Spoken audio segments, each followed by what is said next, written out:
Whenever you're ready. Whenever you're ready. Oh, that was. Oh. All right, let's set record. Go on every time I'll edit any, extraneous. Yeah. Welcome to a very, very, very special episode of the Lafayette Cafe. We rock our own radio, recording live from Parts Unknown. What do you mean? It's the Lafayette Cafe, man. Go ahead, talk. Say something. It is July 8th. We have a very, very special guest. A lot of y'all have been asking, when are we going to have this gentleman on? He is very busy. We respect his time, but we got a hold of him somehow. EERIE CANAL is with us today. EERIE, how are you, my friend? I'm wonderful. What's going on, fellas? Word on the street is you just got back from Phoenix, AZ, and it was... Oh my God! It was a chilly 115 degrees out in that month. Yeah, see, that's the funny thing about word on the street. I was there in spirit. My partner, Jason Michael Barton, was actually just a victim of a police assault in Arizona. So there was a protest staged at the Mesa Police Department. And I wasn't there physically, but I was there in spirit to give my support. And I guess I'm always in Arizona. You know what I mean? So no doubt. We hope that his troubles are light then, and that the outcome is favorable. Yes, keep us up on that, man. Yeah, absolutely. We'll promote that. We'll definitely get that out there. But how have you been, my friend? You have some new music that you're recording. That Yeah. you get out there soon. Yeah, I'm working on new music. It's been a crazy year, 24 months. Just the recent history of my journey has been kind of out of control. You were born in Rochester? Yeah, born and raised. The namesake, of course, but yeah. I know that your upbringing wasn't the most idealist. However, you'd like to speak to the people listening about that, like what you had to go through. Yeah, my upbringing mirrors a lot of people's journey, I think. As a child, I was deemed what's called ward of the state, and that's when a board of people who sometimes don't have children make decisions based upon the environment. So the rights of both my parents are terminated, and that began a journey through foster care, group homes, eventually prison, and a lot of the systems that were implemented supposedly to correct those situations.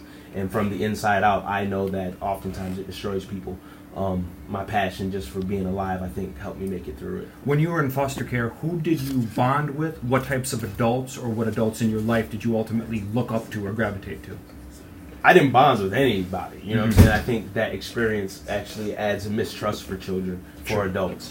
And that's where almost the popular icons and idols get their power in our lives, because that's who I looked up to. People who are out of reach, so they couldn't disappoint me, they couldn't hurt me. So that's where your musicians, your actors, and the theatrical community becomes a focus. What type of music were you into as a child? Kind of getting into your interest in no. hip-hop. Okay. So this is going to make people hopefully inspect my music more. But being that I was in foster care, a lot of the foster parents have to have a veneer of uprightness to even become foster parents. So I wasn't allowed to listen to hip-hop as a child. I listened to shit like Rod Stewart and Aretha Franklin and stuff my foster parents would play. Sure. Soft rock, and I fell in love with it because it's played throughout the house. Right. So those are my main influences. And then when I got to choose, because of that beginning, I chose oldies like 70s, Motown. That was my stuff. That's what I fed off of. My first, I guess, love affair with hip-hop would be Bone Thugs and Harmony, because it had that rhythmic sound as well as the intricate lyricism.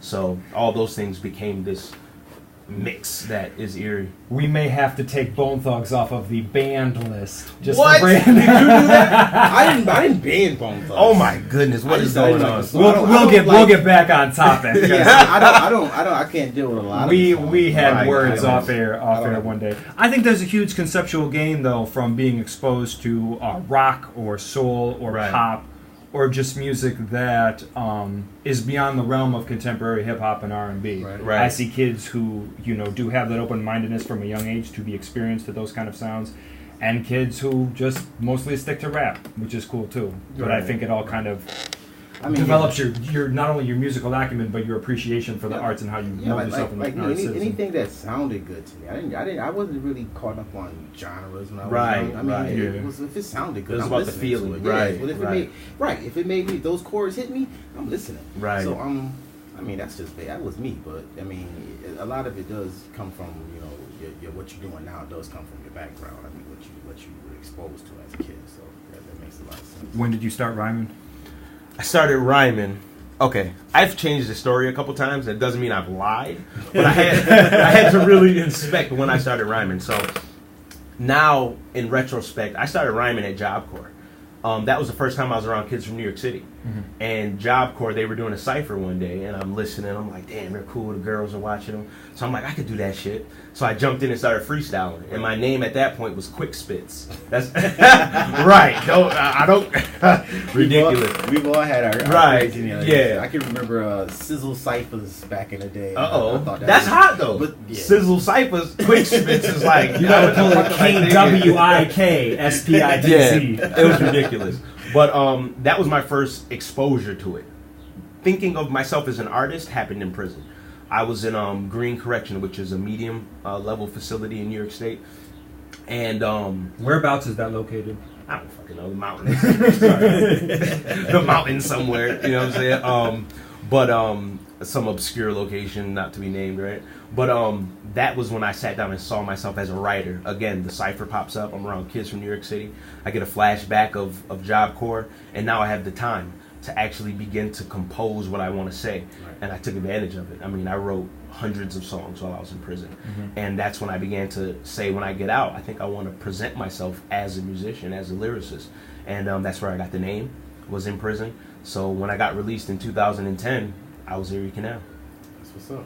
And shout out to Cap C. Cedric said once upon a time, when you are incarcerated, even though you are on someone else's time 24/7, you do have a good deal of time to yourself, either left with your thoughts or, left with a pen and pad, or pen and pencil, or pad and pencil in your cell, right, to either write or, get it together mentally. That opportunity. Was there something therapeutic about molding your skills as a lyricist and an artist while you were locked up? Oh, absolutely, absolutely. I mean, the first feeling when you're incarcerated is that you've been taken away from the world. But then you realize that prison is a world in itself, right, and you need an escape from that too. And that's what the pad became for me, was a place for me to create a new world, even a new me. And it becomes idealistic, where if everything was right, how would it sound? What would I be wanting? What would I be doing?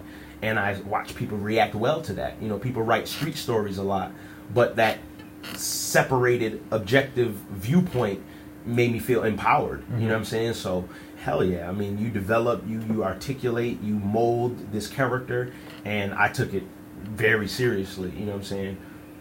When did you start recording music in Rochester, and who were some of the cats you linked up with? Well, I started recording in 2010 as soon as I hit the street. The first person I linked up with name was Vice Versa, DT Orchestra Boy. So he, from what I had heard, he was an underground legend. At this point, I didn't know it. You know what I'm saying? But I knew that I wanted to work with people from Rochester because I didn't know we had a music scene. Right. So my introduction was like, wow, all you guys do music? This is my hometown. How come I never knew it? And it's just because I wasn't a part of that vibration at that time. So I linked up with Vice Versa. I linked up with, almost now everybody you can name. I linked up with Dawn Status. They invited me to record with them. I linked up with Cole Summers, Ito. They invited me to record with them. I linked up with almost everybody who was already moving, and I got such a great embrace from people. It was really inspiring, you know what I'm saying? And people who remember 2010, 11, 12 was big for Rochester music. Yeah, it was. That underground scene was booming. Yeah. And I'm arrogant enough to say I played a part in it because it didn't exist to me before I was in it. Right. Talk about the Rock Relics showcases at Water Street. You said that you helped coordinate. Yeah, Rock Relics was my first attempt at instigating something.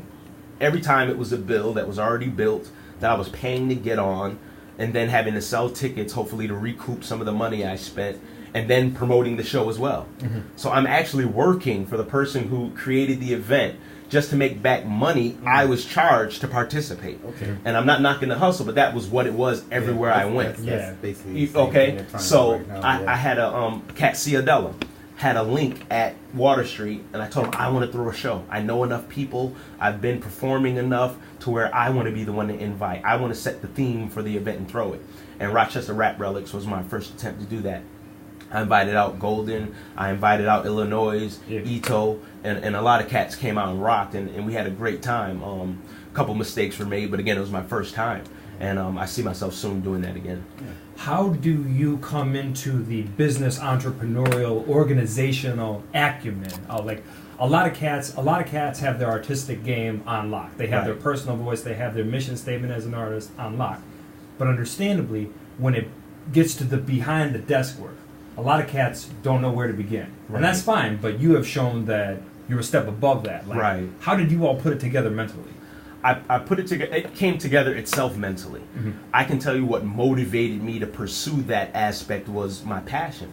I wanted music to have an impact on this city in a certain way, and I couldn't do it just being an artist waiting for an invite or asking or paying to show up and then hoping my performance was so dope that people approached me.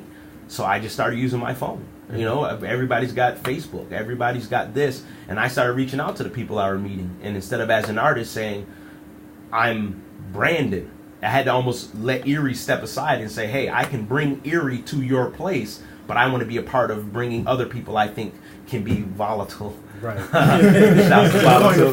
Right. Volatile in instigating some activity in the night scene. And again, I'm just a voracious learner. So when it came to the business side of it, passion drove me to look into it. And then my personality made me say, I have to do this a new way. And I just went at it.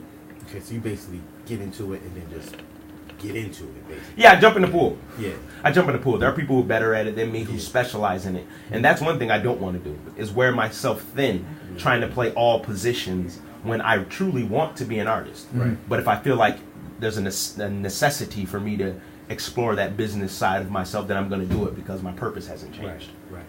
This is the Lafayette Cafe presents We Rock Our Own Radio for WAYO 104.3 FM. We're talking to Erie Canal. Your spirituality and your religious beliefs are very important to you. What does this mean in an area where we're kind of seeing a shift, but for a long time, rap was very nihilistic and very violent and very kind of the ends justify the means, and what I'm about is what I'm about. Right. Interesting, right? Because I got into hip-hop history late. But the God MC has always existed, right? Mm-hmm. And religion only plays a role in what I do as someone who's been impacted by it. I don't consider myself a religious person. Mm-hmm. And I don't consider myself spiritual as most people take that term. Spirit is breath. We're all breathing. We're all spiritual beings. I love theology because it's artistic. I love different schools of religious thought because it's artistic, it's poetic.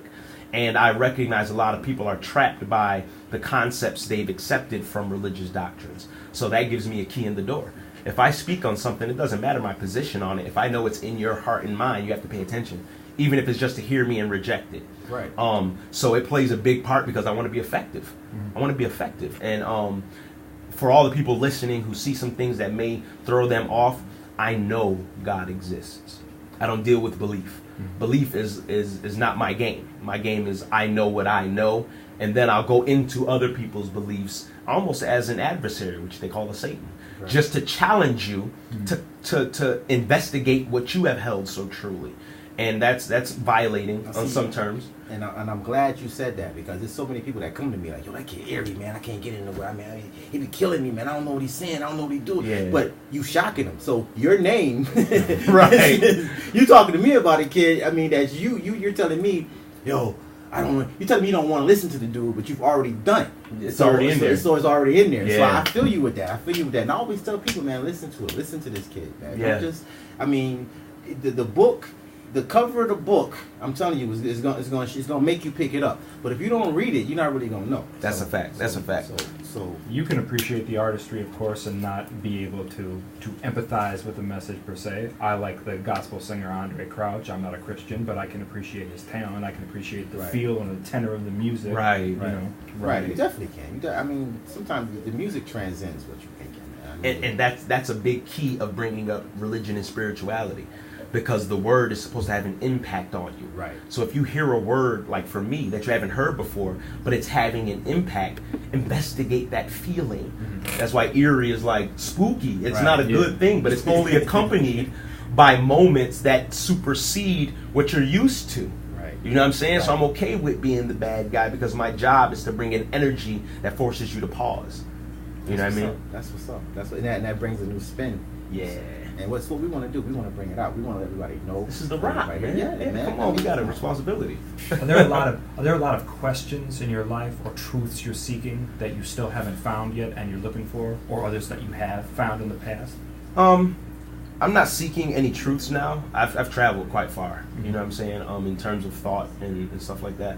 Now it's honestly back to where I began, which was hope, and I'm seeking to be more effective. I know exactly what I want to do. I know exactly what my music is supposed to be doing. So now I'm really experimenting on different ways of doing it because I have found the truth. I am someone who holds on to the fact that the truth is one, and maybe it can't be expressed in words. I'm okay with that. Saying that when someone says, well, tell me the truth as you see it, maybe it's not meant to be heard, but felt. You know what I'm saying? And that goes back again to many different ways, of branches, many different branches on one tree, that kind of thing. So I'm always learning. I'm an eternal student, but I'm not looking for anything in particular. I'm just enjoying the experience. And you are a family man as well. How has becoming a father impacted your artistry and changed you as a man? Oh, man. You know, having children in this world, I'll say, having children in this world has been co-opted. You know what I'm saying? I made a post the other day on my social media about if a child is a bill that must be budgeted and financed before you have the permission to create it, where has the value of life gone? You know what I'm saying? I named my first daughter Eden.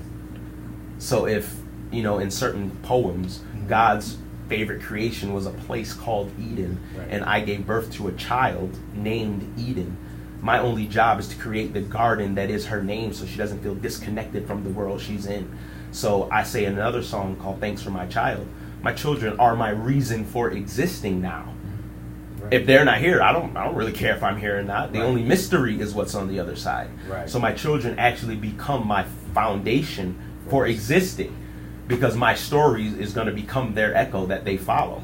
So, you know what I'm saying? It's not about morality. It's really, I want to be her hero. So of course that's going to affect my music, because if she says my dad raps and someone says I never heard of him, I don't want to chink in her perception of me. So, you know, we got to get the EERIE CANAL. And that goes into a lot of fathers' heads. Like, even when you pick your child up, you're thinking, oh yes. The next thing you're thinking is, oh my God, wow, right. Oh my God, I've got things to do just to. And you can never say, being a person or being a parent, that I don't give a damn about what anyone thinks. Yeah, that's ridiculous. And that goes along with your statement. Right. You have to care what someone thinks now, because that's the echo. There's the echo. Right. And now let's get into the King's Faith, man. Goodness. Man. Let's get into that. That's like the big thing that got people's neck turning. Like, yo, like that's the kid from that. I put it up to your feed right there. That is the movie, and that is you. That is you, correct? Right there. Yeah, that's me. Good looks. Made it right on the poster. Yeah, right on the poster. I mean, I saw the movie. I mean, I searched for the movie one time and couldn't find it nowhere. And one day I'm just sitting back chilling, and it was on BET, and I'm like, oh, there it is. So I'm sitting there and I'm like, oh my God, yo, you played an excellent part in this movie, man. Thank you. I mean, and the scenery caught me too, because when you see it on screen, you're like, it doesn't look the same, but then you're like, oh, oh my God, that's Rochester. Had you done a lot of acting prior to that? I had never acted in front of a camera. There you go. In my life. I've played many characters in my life for other people, but in front of a camera, I had never done it. The interesting thing about King's Faith is that for people who saw it and said, wow, this guy must be connected, that's not the facts. I had no manager. I had no management team. I had no one but my social media and my desire for opportunity. That's it. There you go. And for heads who aren't hip to it, what's a plot summary of the film? Okay, the plot summary is about a young kid named Brendan who is a member of a gang. And at the beginning of the movie, the gang's trap house is raided. Everyone goes to jail. Brendan is the youngest member, so he goes to juvie and gets a second chance. He gets a new foster home because he's in foster care at this time. And he gets sent out to the suburbs, starts a new school. The rest of the gang comes home from lockup, and they want access to a stash of drugs that was hidden before the police raid so they could begin again their enterprise. Brendan has found faith in God while he was locked up and doesn't wish to have any parts of it. So that battle to hold on to his faith or to go back to the streets, either to stop the gang from going back to their destructive behavior or to help them go back, is the battle that he must fight. And you have to watch the movie to see the outcome. No spoilers on the Lafayette. I played the bad guy. Okay. And how was that? The story sounds like it would have particular resonance with you. Yeah. Me and the director of the film, actually, he's a great guy by the name of Nikki Bella. Me and him had a conversation. It's interesting, the Kanye West thing. I want to throw that in real quick. Yeah, sure. About mental health and how it affects people. And, you know, I was in the middle of some issues and some struggles with my mental health based upon, I think, sometimes my deep thinking and the inability to find someone who relates to the concepts I'm speaking of. So during the midst of that, me and the director had a back and forth where I said, this is my life story. King's Faith is my life story. It doesn't matter that you didn't know it, but the main character's name is Brendan. You've never been in a foster home. You've never gone to jail and read the Bible for 6 months straight like I did. This is my story. You know what I'm saying? And he's like, no, it's not. You know, a lot of people have. So, yeah, it touched the chord. You know what I'm saying? I felt like my story. Right. And then, interestingly enough, I'm playing the bad guy in my own story and teaching someone to be me. I mean, I took the guy from Hollywood, Crawford Wilson, great guy, but I walked him around the movie set and gave him pointers on how to connect to this character because I know this character. By the way, my name is Brandon. You know what I'm saying? He's like, oh, you know. So it was you will see that a lot if you're doing a feature film or a play or even a music video. It may be out of the director's sphere of what he is acquainted with. That's not necessarily a bad thing. You have had bougie white directors direct some superb black action films, but it's kind of to what degree must the actors consent to the director's vision? Or what degree does the director say, I am going to let the actors kind of roll with it here? Because this is their world. This is the world that they're entering. To me, if you want a good product, you're going to have to let everyone be a part of it. Right. You can't just, this is my way, this is my way. I mean, that may work for whoever, you know, however it works for whoever, but it's not going to work all the time. Because some directors are super meticulous. It's like 50 takes until I see what I want. Right. But it's not going to work in Rochester. And speaking of that, what's interesting about Nikki Bella is that concept you were just speaking of, he was big on that. Give me some input, guys. Yeah. You know what I'm saying? Help me bring this vision out because he acknowledged that we may have more experience with it. Right. The fact was just that at that moment, like I said, my thing was, no, I'm trying to show you something that's behind the scenes that you don't see happening. The Almighty's lining this up. This is my story. And he's like, what are you saying? Saying I stole it? And I didn't mean it that way, but of course, you know, in that field, Hollywood, you know, there's scripts being taken every time. Right. So he's probably thinking like, oh. Right, you know, and it was just a blessing to work with the kind of team that was, you know, really receptive and working through that with me. And we have a great relationship today, and we're actually planning on doing some stuff in the future. And that's what's up. And that's the big thing. It's the connections and the bridges that we make. Yeah, that's perfect. Now let's go over that hill right now. Man. Let's do it. Let's talk about the black trucks, man. About the oh man, you funny. You brought up the black trucks. For all the people who I drive a black truck, by the way. Is this what we're speaking? I wouldn't doubt it. It's a Dodge Ram. So do you drive a black truck? So interestingly enough, for those who see King's Faith, when we're arrested, I'm going to give you a tiny bit of a spoiler. In the film, when the gang is arrested, 2 members of the gang get put into a white police trooper. I am the only one put into a black sedan. Okay? So take what you want out of that. So, the black trucks. I was marketing the album that I actually did with Jason Michael Barton. And the album is called Symbolic Nature. And just that phrase in itself means everything we see, we were converting into symbols and revealing the hidden meaning, and that was the marketing scheme. Right. So during the final phase of the album's release, we were planning on releasing it on Tupac's birthday, 2014, 6/16/14. And leading up to it, poor decision, but in full disclosure, I took some LSD. Bloop! Right on the tongue. And it blew my mind wide open. And I am a channel, EERIE CANAL. I was a pure channel. Whatever came into my mind, I was putting it out there. But I got social media in front of me. Yeah. Right. And the thought that came to my mind was, and this is the program, a little bit of the Bible mixed with a little bit of hip-hop world. And I said, all the people who think they have authority in this world, you're about to be shown something. And the phrase came out of my mind as, get ready to die. That was an unfortunate choice of words.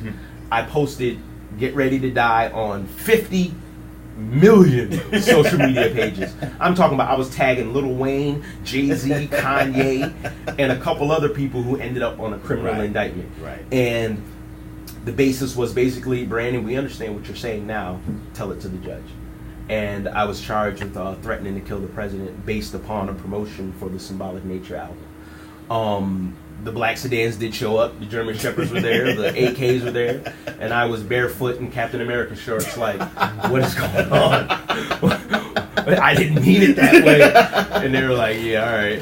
And then there's the thing, the meaning of it got twisted. Folks. Absolutely. It wasn't this man plotting any terroristic ridiculous. type of deal.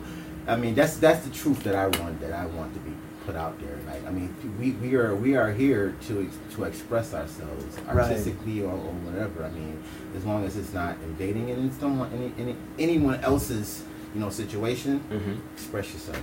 Man. I mean. And my thing is, if it is a cautionary let's not tale, go with the LSD. Even if it is a cautionary tale, right. and even if I remove my emotions from it and say this is freedom of speech, I can say what the heck I want, regardless of how you take it. Right. Unfortunately, that's not our reality. Allow what I went through to be an example of that. I don't want to be a messenger for fear to say you have to watch what you say. I'm still going to tell people, say what you want, just know other people have the right to take it how they want and force you to face people who are going to say explain it and still not understand it.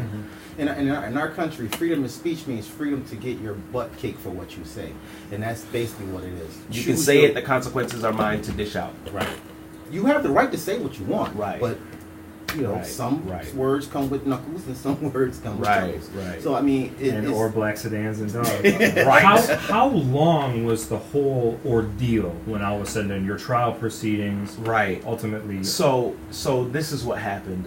The whole process in terms of physical custody lasted 18 months, and most of that was being flown around the country in what people who had been incarcerated called diesel therapy.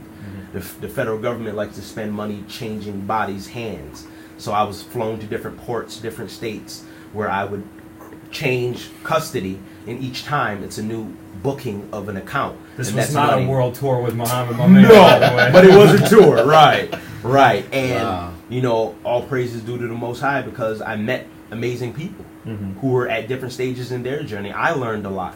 I was investigated by officials in the government, and what was interesting to me was that they weren't interested if I wanted to hurt anyone. It's almost like they knew. Yeah. They were more interested in who I was, what my music was about. They asked a lot of questions about King's faith. And that almost calmed me to the point where I still believe and know that there's something going on in everybody's life that they're not aware of, and if you stay true to yourself, you will be all right. It may take some time. It may put you in a place you don't want to be, but it's a part of that journey. What did you think about Barack Obama? I was incarcerated when he won the presidency, and I almost cried. That's how much hope just that symbol was. I'm in jail. I know right now niggas ain't getting out of jail because we got a black president. But his symbol was so powerful and life-changing that it was love, free. I was inspired just to see him. You know what I'm saying? And those emotions have never changed. The moment that I made the phrase I made still doesn't change. Because we are all mortal beings. Right. Do I have the right to remind you of your mortality? And do people who are paid to protect you have the right to say, we're going to view this as a danger? Of course you do. So it's about finesse. So how do I feel? I feel like we need him back. I feel like his My Brother's Keeper initiative needs to no longer be a ghost. Because I heard of it, I was inspired by it. Where is it now? Understood and acknowledged. To the layman, that is how it rung out on the streets, though. EERIE CANAL was arrested for making a threat to the president. EERIE CANAL is an anarchist, for lack of a better word. Right. So your name is basically symbolic with oh yeah, they really do come. Like, you can't, because we all thought that, like if you said something strange, right. But so in the end game, that kid EERIE CANAL, so you better watch. Was Barack Obama a politician first and a black man second? Of course, what it come down to? Of course it does. Of course it does. And I think that was something in the psyche that we all felt. And a bigger message to what you said was, what's really going on Facebook and Twitter? Right. Who's truly watching what you post? Because the question is, what's on your mind? Think about it. If someone Right. found your journal under your bed, the first thing you'd say is, "Those are my private thoughts." You Right. don't have the right to read that. Right. But Facebook will ask you what's on your mind. You'll write it and expect people Right. to comment and respond. And be upset when no one does. Oh, ain't that something? It's always interesting how, especially in the post-Columbine world, rap was pretty much the only artistic arena where the majority of violent threats we interpreted as facetiousness. It's part of the rapper's. It's part of the rapper's presentation. Yeah. Right. Nas said, "Gonna kidnap the president's wife without a plane." Then that was during the first George Bush era. It was Right. 92 when he dropped that rhyme. He talked about But Nas shooting wasn't. popes and everything. Yeah. And Nas was never brought up on federal charges. Right. He was stalled a little bit with his production, and, Business dealings. yeah, prediction. But they told him to calm it down a little bit. But I mean, Nothing like showing up at his house yeah, with a black truck. nothing like that. And other rappers have spit, conspiratorial type rhymes Of course. about, Still government do. working. So that's always fascinated me that Some are it's- allowed and some aren't. it parallels kind of if everyone is speeding on the highway and a state trooper pulls you over. Why did you pull me over? Everyone else was speeding. Yes, son, Right. but I caught you. Right. Everyone So- else was talking about killing him or her or doing this to We're XYZ. just gonna Yeah, focus on When we heard Right. your record. Right. Right, And right. all of that doesn't matter. And what's Right. interesting is, it doesn't make the news, unfortunately, but No. during my time in custody, as I'm fighting to defend myself, because I chose to defend myself in lieu of having a representative, I found myriad of cases where hip-hop artists were arrested for threats in their music. Mhm. It's just nobody knew it. Right. And I'm glad you framed it as pre and post 9/11, because it was post 9/11, and then the Yeah. target came into hip hop. I know there was stuff being said in other genres, but the only artists being arrested for saying something that could now be interpreted Right. in this Patriot Act world were the hip hop artists. Mhm. So the hip hop police That's- are still fucking real. Yeah, That's yeah, freaking yeah, real. yeah. And that's You're where, good. that's where it starts at. I mean, that's where all this music, to me, I feel like all this music is projected just to inject you with a reason to go to jail. Right. Because everything that you listen to today will put you in everything that's popular on the radio. Right. that you All the listen to concepts today spoken about will will get you put locked up. It will get you locked up. All of it. Molly Percocet, try it. Locked up. 5 years a pill. Huh? Running around the track, locked up. That's a whole fact. Thank you for talking about this, because for a Yeah, while it man. was like, can we talk to Brandon about this? Like, how does he feel about it? But right. we appreciate you sharing. Right. No, I appreciate the opportunity. And the way you come across it is not, I don't want to hold something back. I love that you just came out and tell us, just tell it like it is, and that's what's up, man. Yeah, I mean, absolutely. to me, I know the mystique of it died down a little bit, but I mean, every time I mention your name, the first thing they mention is, ain't that the guy who tried to kill the president? I'm like, and I'm like, where did right? And it's heartbreaking, because I think honestly, my pursuit of music in my hometown has been affected by Right. that. And I guess that's a lesson for me, but at the same I'm time, cleaning it up, not right then now. I appreciate it. Yeah, Word, no G. doubt. Word. On to lighter fare. Yes. For Head Sway Hip to your music, what are 3 or What have four? you been doing with your life? What are 3 to 5 of your songs that you think stand out as your best work, or that Head's definitely got to? It'd be a good starting point to get into Erie Canal. Okay, if stuff. you want to know who Erie Canal is, and I picked 5 songs, we're going to listen to Who's the Best, which is off the Ryan Keltenborn produced The Exodus. Shout out to Optics. Ops, He for does. sure. He does good work. For sure. We're going to listen to Thanks for My Child, produced by Brian Curtis Sharp. Sharpie, that's Sharp, a fact. that's my boy. We're going to listen to Corazon, produced by Vice Versa, which is just a single I released, really speaking to my fan base before I even had one, because I felt that they were coming. We're going to listen to Book of Matches, which is also produced by Vice Versa, and it's my sort of Pinocchio tale in reverse. Great song. And then finally, off the Jason Michael Barton produced Symbolic Nature, everyone needs to listen to Jesus Talks. It features my brother Azariah, my cousin, family, blood in the flesh. And with those 5 songs put together, Jesus Talks, Thanks for My Child, Who's the Best, Corazon, and Book of Matches, even just those 5 phrases together, you'll see where we're headed. That's quite the EP. I was about to say. And where can cats hit you up on social media? On social media, Erie Canal Raw is the new page I've created. I kind of had to start over. All my pages were co-opted by the officials and shut down. So Erie Canal Raw on Instagram, Erie Canal Raw on Facebook, and Erie Canal is my personal profile, but I use them all to promote. So thank you very much, brother, Thanks for so stopping much, through, dude. sharing Man, with us. This is thank Lafayette you. Cafe. We rock around radio. Erie Canal taking time out of his busy schedule to chat with me and Cholo. Yeah. indeed, thanks guys. You know,